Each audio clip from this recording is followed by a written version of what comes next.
ఈ streaming room build చేయడానికి నాకు ఒక 6 to 7 years పట్టింది. అండ్ మా పేరెంట్స్ మనీ చాలా తక్కువ ఉన్నాయి ఇందులో.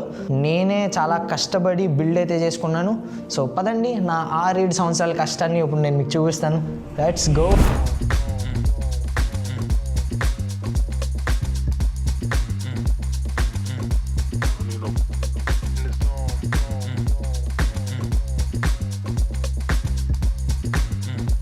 నేను స్ట్రీమింగ్ చేసేటప్పుడు ఈ విధంగా ఉండదు, వేరేలా ఉంటుంది.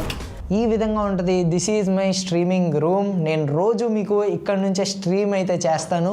అండ్ నేను పాస్ట్ 2-3 yearsగా ఇదే చైర్ని అయితే వాడుతున్నాను. ఇప్పుడు నాకు బ్యాక్ పెయిన్ కూడా వస్తుంది. సో ఈ చైర్ చేంజ్ చేయాలి, బట్ అంత డబ్బులు లేక చేంజ్ అయితే చేయట్లేదు. సో ప్రస్తుతానికి దీన్ని అయితే పక్కన అయితే పెడదాం. దీంట్లో మీరు మైక్ చూడొచ్చు. ఇది one of the costliest mic.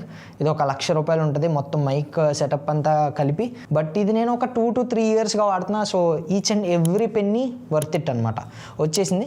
And పాత బూట్ క్యాంప్ టూర్కి ఇక్కడికి తేడా ఏంటి అంటే మెయిన్